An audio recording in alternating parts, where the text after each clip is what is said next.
Rahul Gandhi versus Modi ಅಲ್ಲ Rahul Gandhi versus CBI ED ಚುನಾವಣಾ ಆಯೋಗ. ಹೌದು, ವಿಪಕ್ಷ ನಾಯಕ ರಾಹುಲ್ ಗಾಂಧಿ ಚುನಾವಣಾ ಆಯೋಗಕ್ಕೆ ಒಂದು ಸವಾಲು ಹಾಕಿದ್ದಾರೆ.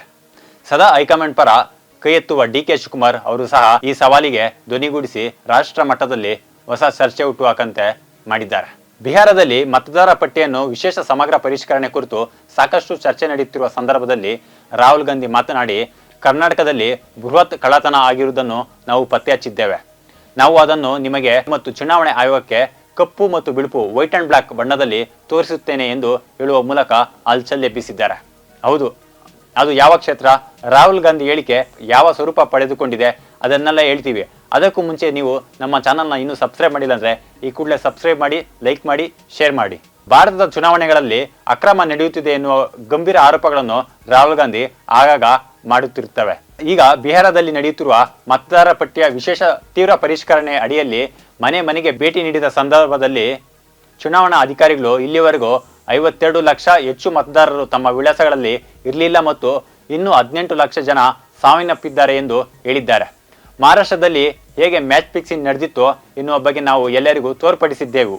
ಅದೇ ರೀತಿ ಕರ್ನಾಟಕದ ಒಂದು ಲೋಕಸಭಾ ಕ್ಷೇತ್ರದಲ್ಲೂ ನಾವು ತನಿಖೆ ನಡೆಸಿದ್ದೇವೆ. ಅಲ್ಲಿ ದೊಡ್ಡ ಮಟ್ಟದಲ್ಲಿ ಮತಗಳ ಕಳ್ಳತನ ನಡೆದಿರುವುದು ಕಂಡುಬಂದಿದೆ. ಈ ಬಗ್ಗೆ ಶೀಘ್ರದಲ್ಲೇ ಜನತೆಯ ಮುಂದೆ ಸಾಕ್ಷಿ ಸಮೇತ ನೀಡಲಿದ್ದೇವೆ. ಸಮಸ್ಯೆ ಏನೆಂದರೆ, ಅವರು ಮತದಾರರ ಪಟ್ಟಿಯನ್ನು ಕಾಗದದ ರೂಪದಲ್ಲಿ ನೀಡಿರುತ್ತಾರೆ. ನಾವು ಅಂಥ ಪಟ್ಟಿಯನ್ನು ವಿಶ್ಲೇಷಿಸಲು ಸಾಧ್ಯವಿಲ್ಲ.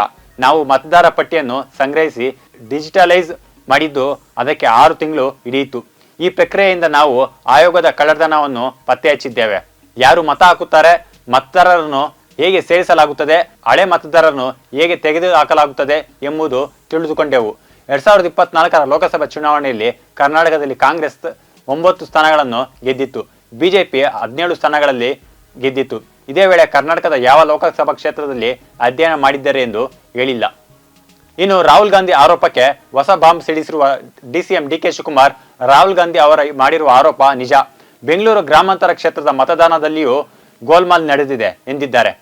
ನಾನು ರಾಹುಲ್ ಗಾಂಧಿ ಅವರ ಹೇಳಿಕೆಯನ್ನು ಒಪ್ಪುತ್ತೇನೆ. ನಾನು ಕೂಡ ಈ ವಿಚಾರವಾಗಿ ಬೆಂಗಳೂರು ಗ್ರಾಮಾಂತರ ಲೋಕಸಭಾ ಕ್ಷೇತ್ರದಲ್ಲಿ ತನಿಖೆ ನಡೆಸಿದ್ದೇನೆ.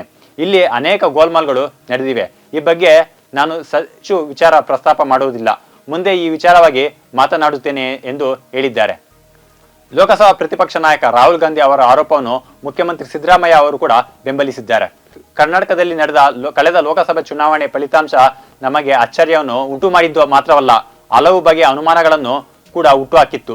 ಆ ಚುನಾವಣೆಯಲ್ಲಿ ಬಿಜೆಪಿ ಚುನಾವಣಾ ಆಯೋಗವನ್ನು ದುರ್ಬಳಕೆ ಮಾಡಿಕೊಂಡು ನಡೆಸಿರುವ ಅಕ್ರಮವೇ ಕಾಂಗ್ರೆಸ್ ಪಕ್ಷಕ್ಕೆ ಹಿನ್ನಡೆಗೆ ಕಾರಣ ಎನ್ನುವ ಸತ್ಯ ಈಗ ಬಯಲಾಗುತ್ತಿದೆ ಎಂದಿದ್ದಾರೆ.